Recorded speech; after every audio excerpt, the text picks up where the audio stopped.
Olá, gente! Para quem não me conhece, eu sou a Maria Escila Lima. E esse canal era da Ruth, ela gravava historinhas, mas parou, ela não quis continuar. E eu tinha um canal de louvor, mas perdi o acesso.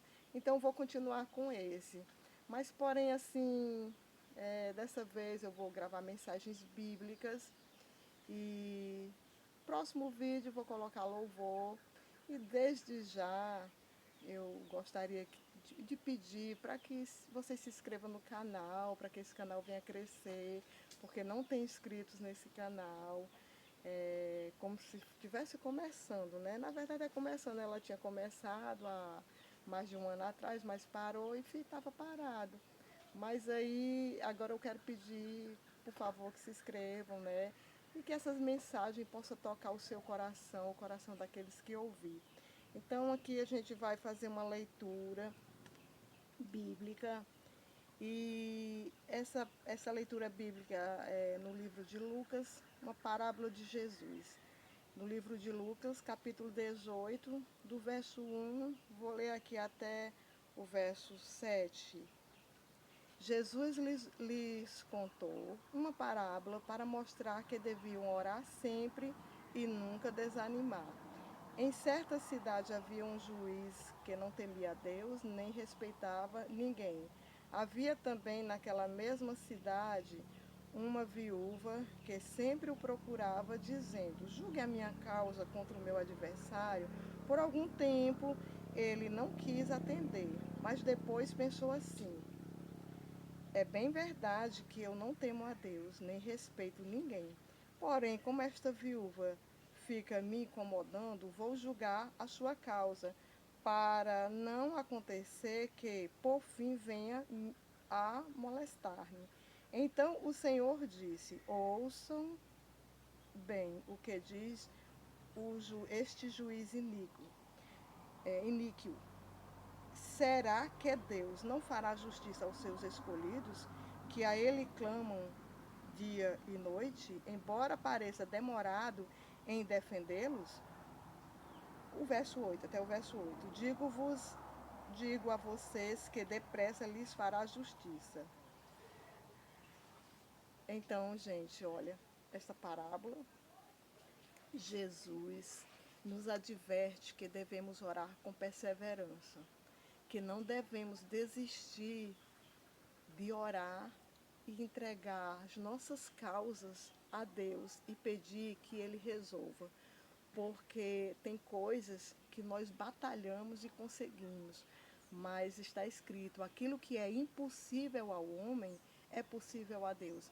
Então, meus queridos e queridas, tipo a salvação dos nossos filhos, às vezes os nossos filhos pequenininhos estão na casa do Senhor, quando crescem se afastam.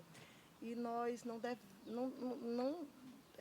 nós devemos persistir na oração, porque Deus, aquilo que nós não podemos fazer, Deus vai fazer. Então, Jesus deu esse exemplo aqui, nesta parábola, que é claro que a parábola não foi um acontecimento real, é uma comparação. Então Jesus comparou, né, fez essa comparação, que uma autoridade, né, um juiz, ele podia atender uma pessoa que persistia em pedir que ele resolvesse a causa dela. Então, ele sendo iníquo, ele ia atender aquela mulher por causa da insistência dela para que não fosse mais incomodar a ele. Mas Deus não é completamente diferente desse juiz em bondade, né? Porque a comparação desse juiz é que ele nem temia a Deus, mas Deus, ele é bom e ele quer o nosso bem. Então, ele vai atender as nossas orações, ainda que pareça demorado, no tempo certo. No tempo certo ele vai atender as nossas orações. Eu tenho aqui algumas passagens, eu não vou ler para ganhar tempo, para que o vídeo não fique muito extenso, né? Muito longo.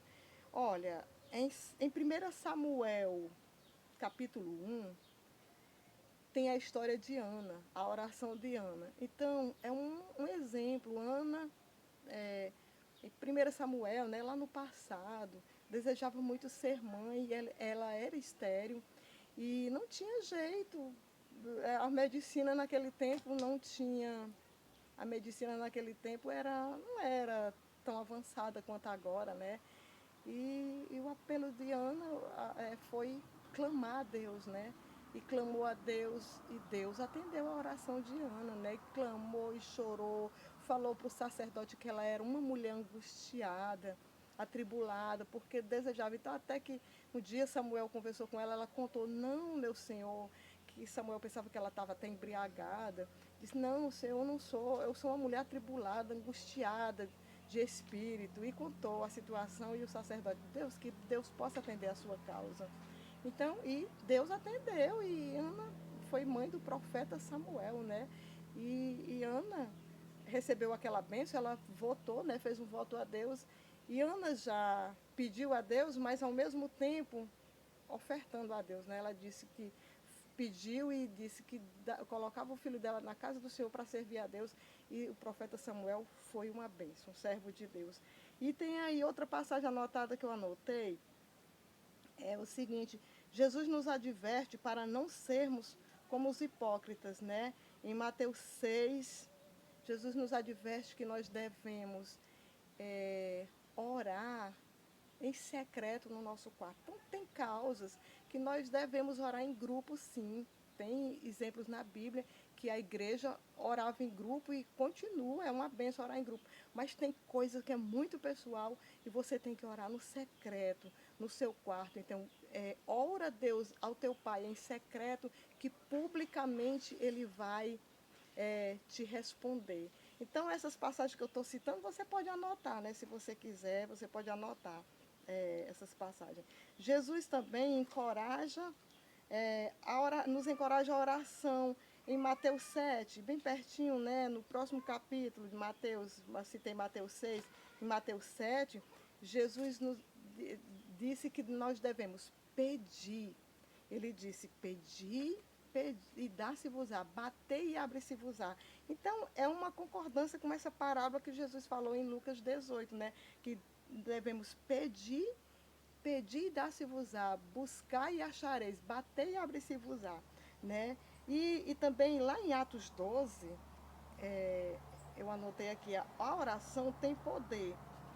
Ali conta a história que justamente a igreja estava unida em oração a favor de Pedro.